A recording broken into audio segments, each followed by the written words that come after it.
Welcome to Plain Civics. Thank you for joining us. I'm Joe Ulery. And I'm Bobbi Fisher. Our goal is to break down how government works so you can make the government work for you. Bobbi, today we're talking about civic responsibilities. What are they and why should we care? We're going to do the Fast Five, but before we get there, I just want to announce, stay tuned to after the pop quiz at the end of this podcast because we're introducing a new segment today, so hang on to that. But first, it's time for the Fast Five. The Fast Five. Today I'm asking Bobbi the questions. Number one, if you could bring back one restaurant or store that closed, what would it be? This was a difficult one. Since I like to eat, I thought more about restaurants than I'm not a big shopper, so. So two actually came to mind. One, which would be my number one pick, was a place called Daryl's. And it was a chain, but the closest one was in Evansville because they were, and I've been to one in like Knoxville, Tennessee. So they were mostly located in like the southeast, but it was kind of a themed restaurant. What would one order at Daryl's? Their specialty was like prime rib or prime rib sandwich type. Oh my gosh, it was mouth-watering. Did it the last time you ate there, how many years ago you think? Oh my gosh, they closed, I want to say it's probably been 20 years. Wow. Since the last one was open. I thought you were going to say Rex or something. No, the other one I wrote down was Chi-Chi's. Oh, yeah, Chi-Chi's. But it's supposedly coming back. I thought so. Yeah, supposedly the son of the original owner or creator of it is bringing them back first here in the Midwest. So and it's kind of out of Minnesota, so I'm kind of looking forward to that. Chi-Chi's number two choice. All right, so Daryl's, everyone. And number two, if aliens landed and asked you to be their tour guide, where is the first place you would take them? First taking here, because in normal times, I automatically would say Washington, D.C. Yes.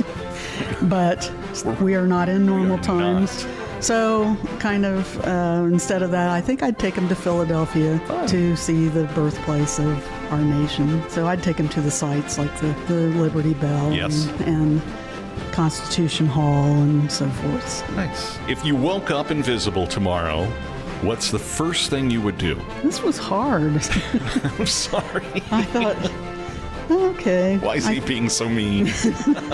No, it's actually, I gave it a lot of thought as well, but I think I would either sneak into concerts of some of my favorite artists. Oh, that's good. Because concerts are so expensive.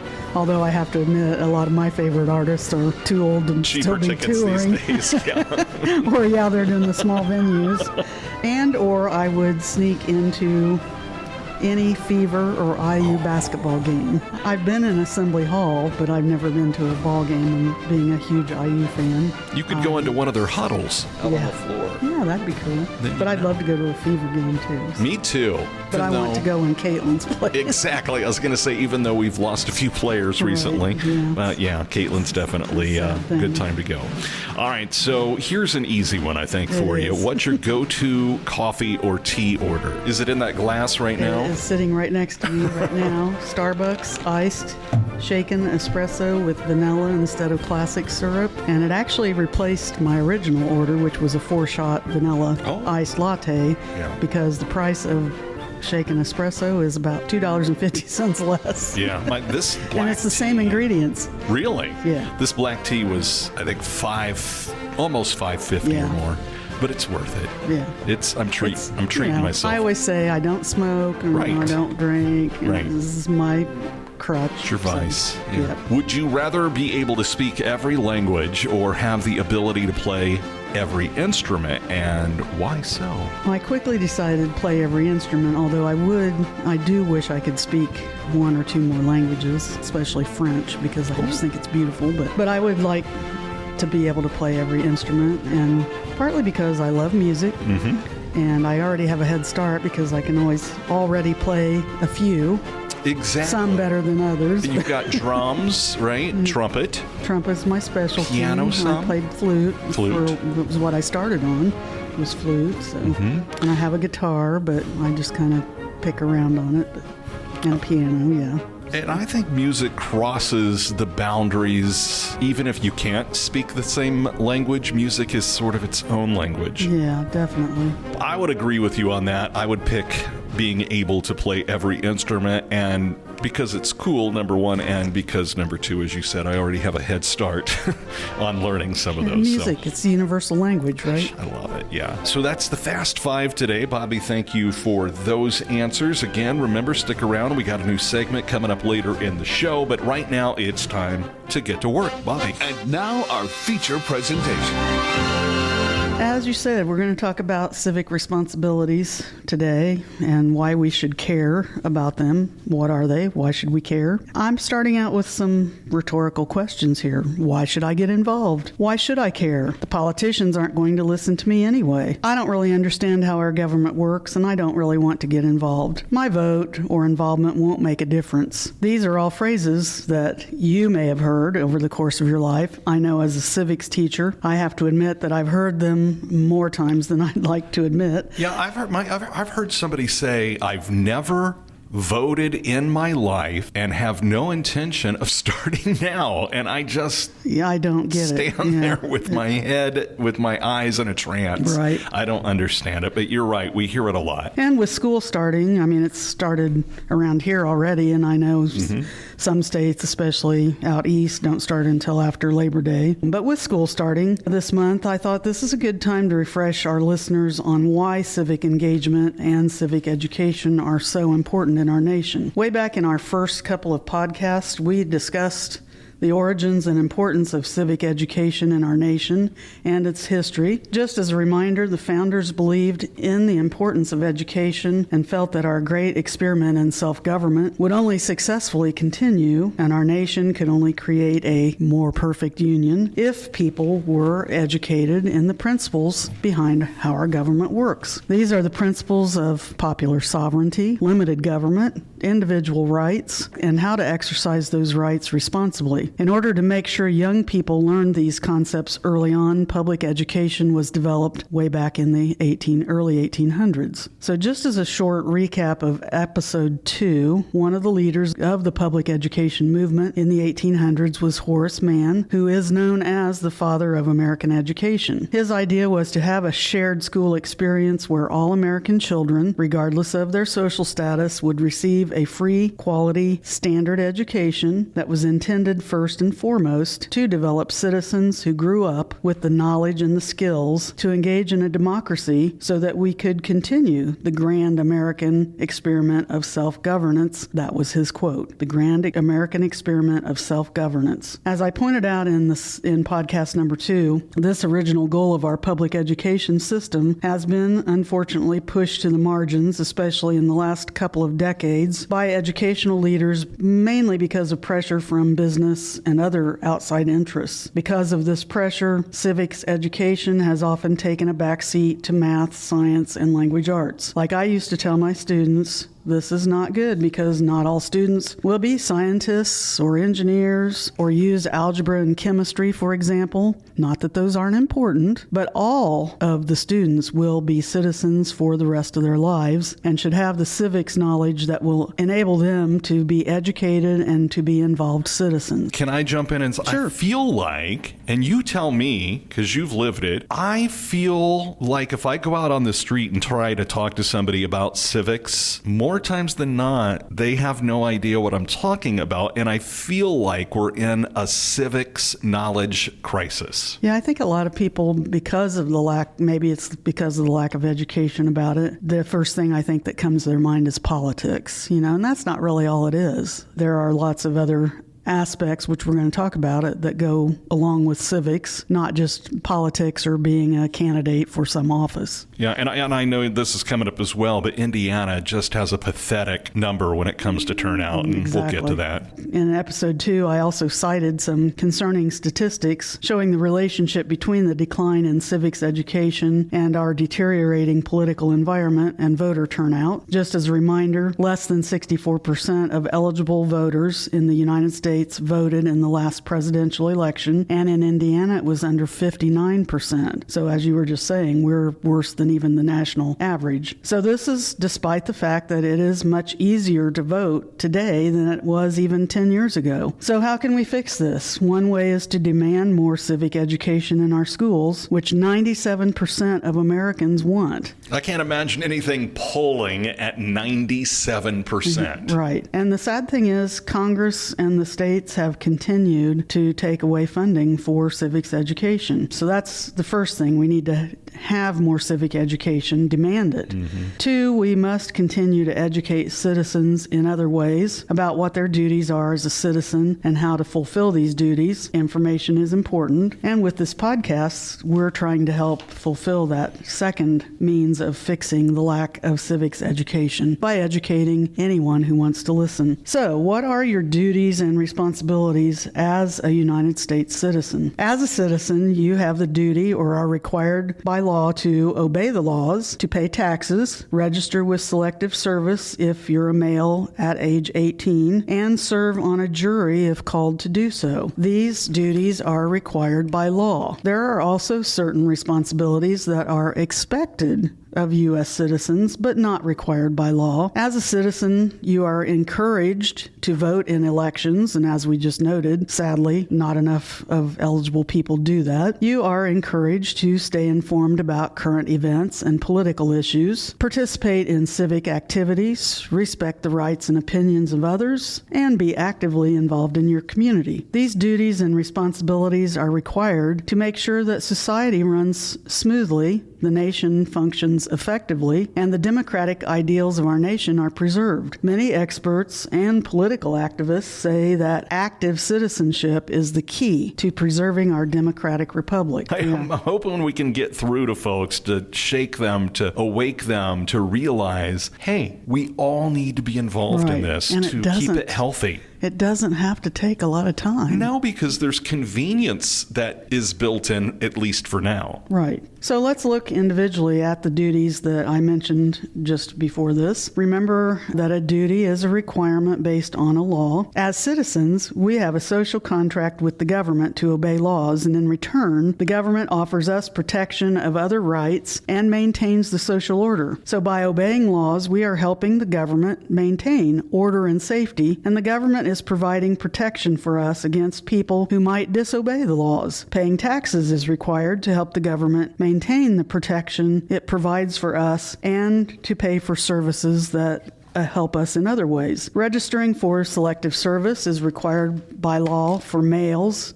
at the age of 18, not females yet, just males. The Selective Service is the system that would be used if there were ever a national emergency that required an immediate increase in the number of military personnel, such as in being involved in a military conflict. The other duty of citizenship is serving as a juror. Our American legal system is based on the right to a trial by jury as guaranteed by the U.S. Constitution. This system depends on randomly selected ordinary citizens to help determine an accused person's guilt or innocence, as opposed to the other option, which would be the government alone determining someone's guilt or innocence. Because these duties are required by law, they are the ones that most Americans will fulfill without a lot of pushback. Although there are some exceptions. Some people break the laws. Some people won't go and do their jury duty. And, there are some consequences, but they're not huge.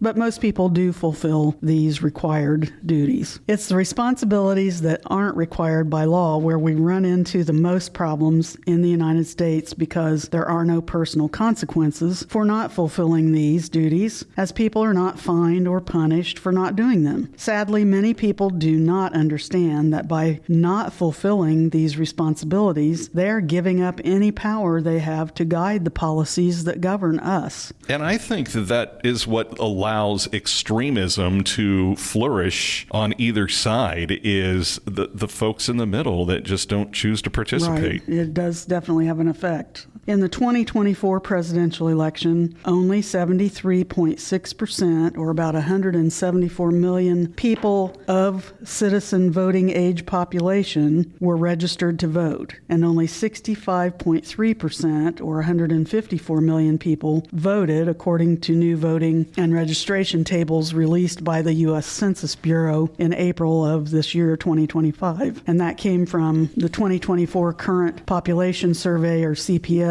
which is a voting and registration supplement that was produced based on the November 2024 presidential election. Those are staggering numbers when you look at them, that many people in America choose not to engage in elections. Mm-hmm. And that survey was from non-institutionalized civilian population in the United States. Some other statistics that I thought were interesting that came out of that latest survey is that 63.7% of men voted compared to 66.9% of women. So women, yay women. Exactly. Lead their voter. Women have it more together than men. There's no shock there. Another statistic is voter turnout varied by educational attainment, with 82.5% of those with an advanced degree voting compared to 77.2% of bachelor degree holders voting and only 52.5% of high school graduates.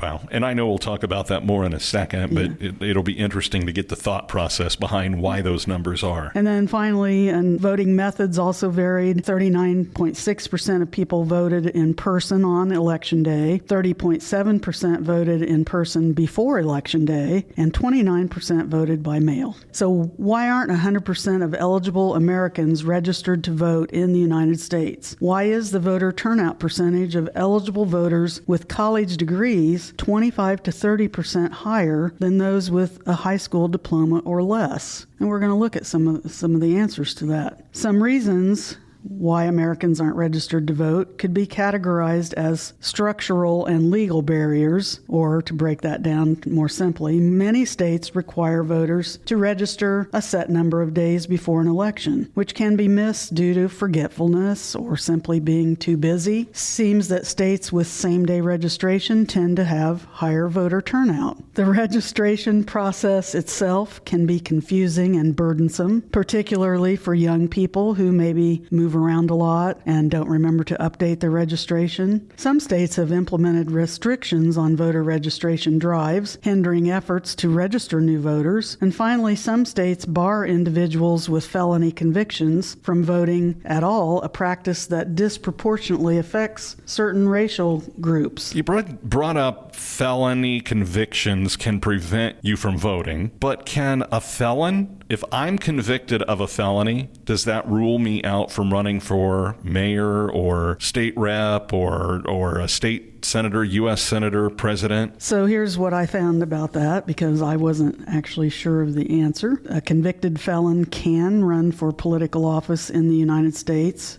particularly for federal offices like the presidency. And the reasons why are the U.S. Constitution does not specifically bar individuals with criminal records from running for federal office. It outlines requirements like age, citizenship, and residency, but doesn't mention criminal records as a disqualifier. Now, some states may have laws prohibiting felons from holding state and local offices. These laws generally do not apply to federal positions. So you would, have to look at your individual state or local regulations to find the answers, because that apparently varies from place to place. One thing to keep in mind, though, whether a person is a felon or not, the decision ultimately lies with the voters to elect or not elect a candidate with a criminal background. So, it's certainly, if a felon is running for an office, while they might be allowed to run, their criminal record is obviously, especially in this day and age, going to become public knowledge. It never had been a problem in the past, but now, the issue of having a president or a presidential candidate that is a felon, both being elected and serving as president, is, that was a legal question that a lot of people pondered before this last election, but the Constitution doesn't state that. Now, does that mean, down the road, that's something that, after Watergate, Congress did make some changes to certain things, and that may be something that they have to look at in the future, depending on what the American people want. If they're okay with that as a whole, then, that may never change. Another category that explains why some Americans don't register to vote can be chalked up to apathy and disengagement, which we kind of talked about a little earlier. This would include people who simply are not interested in politics and don't see voting as important. Then there's dissatisfaction with candidates who potential voters dislike or who feel that the candidates on the ballot don't represent their views. Then there are those who just firmly believe that their vote won't make a difference. Sounds like the person you talked about earlier.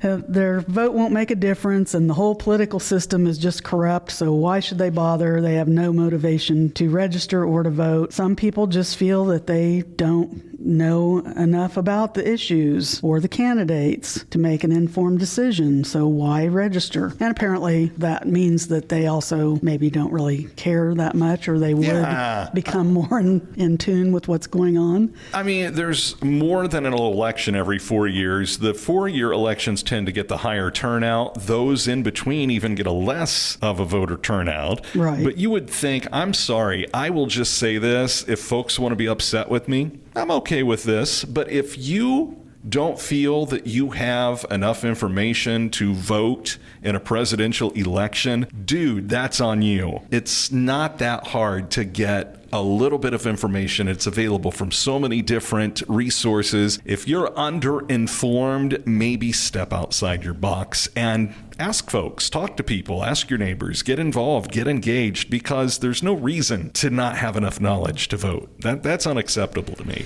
And I'll just kind of add there, if that's the case, you just don't feel that you know how to, or you think all the news is corrupt, or you don't know how to sort it out, go back and listen to our episode 6 about how to sort out news and information and verify those things. Back to this, you may have noticed that some of the reasons for lack of voter registration overlap. For people who move often, keeping up with the deadlines, registration deadlines might be difficult. For people who face other challenges, maybe mobility. Yes. It may be difficult to get to the offices that they need to go to register, or get in some states, and like in Indiana, for example, to get a photo ID that's acceptable. Low-income individuals may face greater challenges accessing required documents or transportation to registration sites, or again to to the license branch or wherever to get the identification that they are required to have. People also may lack the information they need, such as where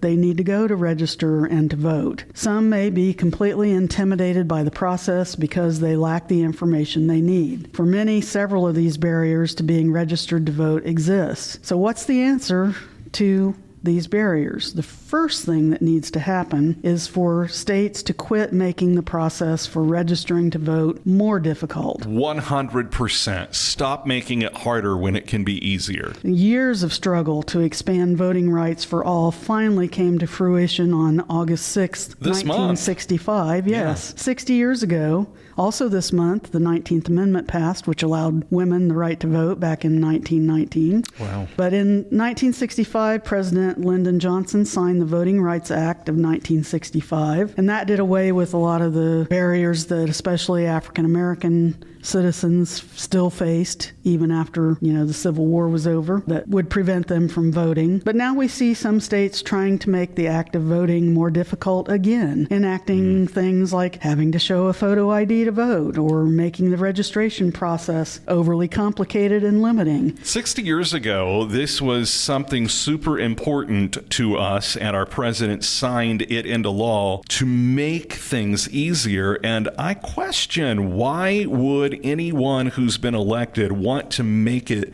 more difficult? And Bobbi, that's not a question for you. I'm just asking it out loud. Think about it. Why would a candidate want to make it harder for a voter to register his or her vote. Just think about that. Well, it is supposed to be we the people, not just some of the people. Right. Not just the people who have driver's license, not just the people who have cars, not just the people or who had the money to go to college and maybe more educated. It's supposed to be everybody. Rich, poor, you have equal votes. Your vote counts as much as somebody who makes 20 times your salary. So if, let's say, someone has mobility issues or doesn't drive, maybe they can't afford a car, they may not have a photo ID or an easy way to obtain one. Not every town or city has public transportation, for example. So states could make automatic voter registration happen. What that would mean is if you interact with a government agency where you already are required to show evidence of your birth and citizenship, then you could be automatically registered to vote. Of course, citizens should be able to opt out of automatic voter registration too, should they choose to. Another option would be online registration, as well as I mentioned earlier, same-day voter registration. As we said, states that have same-day voter registration also have higher voter percentages. States could allow individuals over the age of 16 to pre-register, thus becoming automatically registered when they turn 18. For example, that's something that could be done in like school in social studies classes or by the counselors or whatever. I remember selective service. I was in school and they came around and we all signed up for selective service in school. Right. So, I mean, there are lots of ways that, it could be made easier for people. Another option would be, and this has been batted around the last few years, if Election Day was made a federal holiday, it would give citizens more time to vote if their work commitment interferes. And if they live in a state where they don't have early voting, which fortunately in Indiana, and at least in some parts of where I live, we have early voting. Mm-hmm. But that's not an option everywhere yet. So if work is an interference, make Election Day a federal holiday, and then most people would have that day off. It'd certainly be one less excuse not to vote. And then, as I said, more states could enact early voting. Thank goodness we in Indiana do have this. So what that means is we get numerous chances over the course of a few weeks, including Saturdays, to go and cast our ballots at several polling locations. And then, of course, you still can go on Election Day, but I, vote early. I usually go on a Saturday morning. There's usually not a long line, and, you're in and out in 5 minutes. During COVID, some states allowed voting by drop box, and it did not cause any problems at all. That's been proven. Voting by mail is already available in some states, and a lot of elderly, disabled people take advantage of mail-in voting. Some try to claim that it's fraudulent, but time and time again, it's been proven to be safe and secure and that there are no problems with it. Seems like people claim it's fraudulent when their candidate doesn't win. Exactly. Again, though, there are deadlines that have to be met, and people need to be aware of date and time limits and postmarks, etc. So, I guess that's on the people themselves to be more aware and to. But there are, especially with the internet, and most people have, cell phones and have access nowadays, that you can find some local site like we have Cass County Online, for example, here, and they are always, every day, posting, deadlines and locations and dates for numerous different events. So I'm sure most communities have something like that. The information is out there. You just simply have to look for it. Right. Also, ballots need to be clearly designed and easy to understand. And finally, some have even suggested that states remove the felony voter restriction when they release people from prison, and that would enable us to have more eligible voters in states where having a felony is a restriction. So there are numerous ways that states could make voting registration and the voting process easier. We need to get that done, and to do that, we need individuals and groups to keep pressing our leaders to make sure this happens. I say we need leaders elected who want our input. And we need to keep pushing back on those that try to claim that, certain ways of voting is fraudulent and trying to keep passing restrictions that were at one point in time relieved by the Voting Rights Act and so forth. Yeah, the whole business of trying to sow doubt with the elections, to me, that's jump the shark, people. Like, it's been proven that it's not true. We have one of the safest voting systems. That's been proven.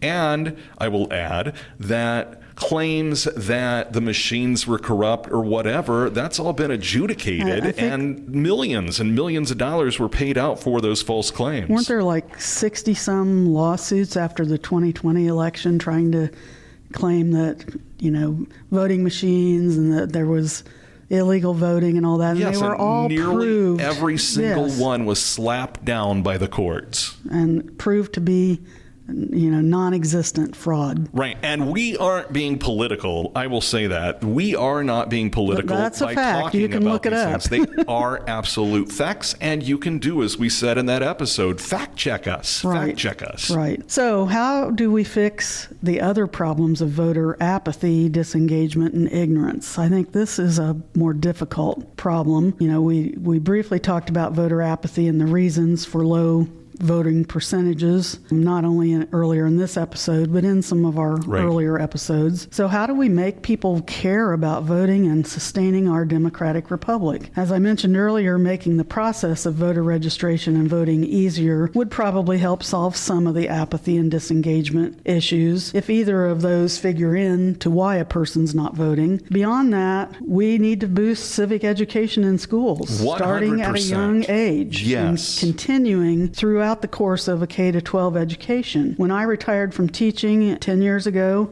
in Indiana, back then, the only grades required to receive any real instruction in the history of our government and how it works consisted of a small segment of fifth grade social studies standards, a little bit more as an eighth grader. They actually had a segment on studying the Constitution in the eighth grade standards, and one semester of high school American government class required to graduate in Indiana. That's not the way to sustain instruction. And it's pretty evident when you look at how many people voted as Hoosiers in the last presidential election that it's not working. I'm not saying that we're an outlier, but there are a few states that do require much more than that as far as civics education throughout a K-12 education. Well, there are a couple things I think that you should be required to learn more about. One of them is driving a car, and the second one is learning how to be somebody that participates in civics. And this is true of anything, and the same goes for civics. For information to be retained, it needs to be repeated and built upon, repeated for emphasis.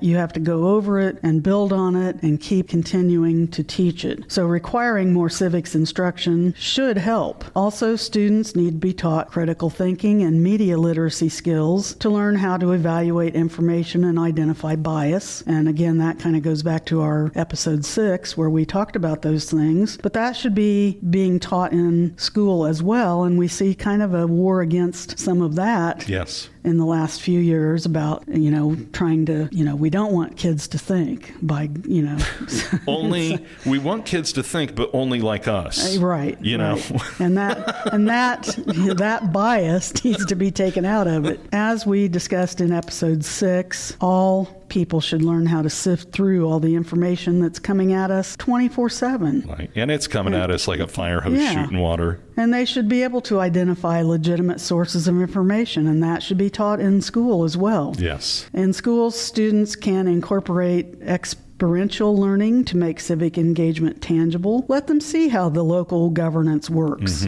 Help with local elections. Let them, a lot of schools allow students excused absences to go page at the State House and see how the process of governing works, how they're making laws. There are lots of ways that students can observe and see government in action. Encourage community collaboration. Encourage students to participate in community organizations and projects. And I think in Logansport, they do a pretty decent job with that. Not that it can't be better, but we do have a lot of projects that go on that a lot of times you'll see, like high school students especially, out there getting involved. I believe that voter turnout percentage is much higher for citizens with college degrees, and that's because they've had more instruction, and so they're more likely to be engaged in reading and watching the news, and they've learned how to sort out and determine validity of information and news. Other adults can learn to do these things as well. Just because someone has a college degree or doesn't have a college degree, it doesn't matter. People can still learn Yes. how to do things. It's never too late. Never. Civic education has no age limit. So encourage a friend or a family member to educate themselves. Help them get started by introducing resources they can use to learn. An adult who has never been an active citizen will probably be a more difficult project. So the person you mentioned Yes. earlier, No names, but it's yes. going to take some work. And even then, it might not work. But you don't know until you try it. Absolutely. So, they need to be encouraged, though, to care Yes. and to see that their future might depend on Or some their of the decisions. grandkids' Or, future. their kids or their grandkids. Yeah, and just because you're thinking about it narrowly about who the next president or senator is going to be, there are implications beyond that are going to trickle down and affect you, whether it be through tax structure or the price of food or the economy and certain things that are happening. Those all trickle down from who we elect to be our leaders. Well, and ask them if they enjoy the freedoms that they have. Right. Like maybe they're a gun enthusiast or whatever. You could bring in the Second Amendment. Yes. But you have to make them feel empowered and help them get informed. So they might need some assistance, and you might have to be slow and gentle, Yep. but somehow they have to realize that it's their own self-interest, that they need to be more engaged, and in the future, the interest of their future generations, of their children or their grandchildren, to do what they need to do to become more engaged. It's not a spectator sport, democracy. Right. And when I hear someone say, oh, all politicians are crooks or they're dishonest, I do like to point out that the crooks and the dishonest politicians are the ones that the news likes Yes. to tell us about, because that's the kind of news, I've got air quotes, news, that gets views and listeners for their newscasts. Sure, just like a plane crashing, we mostly only hear about the tragedies or the crashes, not the ones that fly every day on time. But if you think about it, the ones that we hear about as being crooked or dishonest is really a very small number. There are 535 members of Congress, and if there are a handful or less that we hear about on the news for that they've done some illegal or corrupt thing, there are still hundreds of them trying to do their job and who are not being crooked or corrupt, but they're just quietly going about their job in Congress and are not usually of interest to the sensationalized 24/7 news Right. feed. So to sum this episode up, if we want to continue this great experiment in government and continue to make this nation a, quote, more perfect union, we need informed and engaged citizens. That includes a list of duties and responsibilities that we all need to be a part of. More civic engagement is important for the common good and is a central feature of classical republicanism, which we talked about way back at the beginning, which relies on civic participation and citizens putting the common good above their own selfish interests. This is what the framers had in mind when they created this great experiment in self-government. It's never too late to learn how to fulfill these duties and responsibilities. We all live here. We should all want to be a part of this. In our next episode, we're going to discuss gerrymandering or gerrymandering, depending on your pronunciation, and we'll talk about that later, and a couple of other relevant issues. Well, I'm looking forward to that. Stay tuned. We have a new segment coming up. But first, Bobby, it's the pop quiz. Last episode's question was, what are the two parts of the U.S. Congress called? If you said, and I had given hints in the question before. Basically said them out loud. Right. The two parts are the Senate and the House of Representatives. Good. If you got those right, congratulations. Do we have another question? Yes, this episode's question from the U.S. naturalization test is, how many U.S. senators are there? Which So again what's should the be total? easy. Yes. Yeah, that's the easiest one. If you were to ask how many people are in the House of Representatives, that would be... Oh, that's easy too. Well, nah, I think that this is the easy one. Yeah, this one is easier. This one It does. should be anyway. It should be if you listen to this podcast on a regular basis. All right, so that's the pop quiz this week. Now it's time for our new segment, The Honor Roll. Bobby, our first inductee into the Plain Civic's honor roll is Kim Teedy. And Kim is someone who grew up in Indiana. Now, she's not still in the state of Indiana, but she listens to us. She was one of our earliest supporters on Plain Civics, and she gets extra brownie points because she also sends us a small contribution that helps us pay for hosting this podcast. So, our first inductee into the honor roll for Plain Civics, Kim Teedy, we appreciate you. Thank you so much. Really, honestly, we love that feedback. And Bobbi, you and I talked earlier this week. We're going to continue this segment and talk about some interaction with folks. Yeah, we've been getting, our listenership has exploded recently, especially, and we've been getting a few more people commenting on our Facebook page, making comments about fortunately, they've all been positive, although, we really, if you have, an issue or we've given wrong information, we really encourage you to tell us, to give us feedback there, but it's really started to pick up, so we decided we should probably recognize some of those people because they're followers of our show. Yeah, and we love that. So go to our Facebook page, Plain Civics, and I'll tell you what, we're going to just basically be doing shout-outs like we just did to Kim Teedy, and if you support our show, share it with somebody. Show us a screenshot of you sharing it, or go on to Apple Podcast or wherever you listen and rate us and show us and tell us about it. We'll give you a shout-out, and we'll induct you into our honor rolls. Well, if they rate us on there, they can put comments too, can't they? They sure can. Yeah. You can tell us how wonderful we're doing. So if you don't want to do Facebook, you could do it on wherever you listen to your to the podcast. Just talk to us. We want to hear from you. And definitely. there's been a couple stories, and we're going to highlight them in the coming episodes ahead, that really folks have taken a lot of time and written a very nice, thoughtful message to us, and it really has touched my heart. We had one from a retired civics teacher that I know touched your heart as well. So there are folks out there listening. We just want to hear from you and pick your brain. Let us know what you think, and maybe if you got a topic for us, we'll tackle that in the future too. That is our first inductee into the Plain Civics honor roll. Thank you and congratulations to Kim Teedy. Also want to give a shout out to the Logansport Cass County Public Library, which is where we are recording this episode. So thank you for hosting Plain Civics. That's it for this episode of Plain Civics, breaking down the basics. No politics, just facts. Thanks for listening, and until next time, stay informed and stay engaged. This is Plain Civics. Join us for the journey as we break down the basics of how government works, so you can make the government work for you.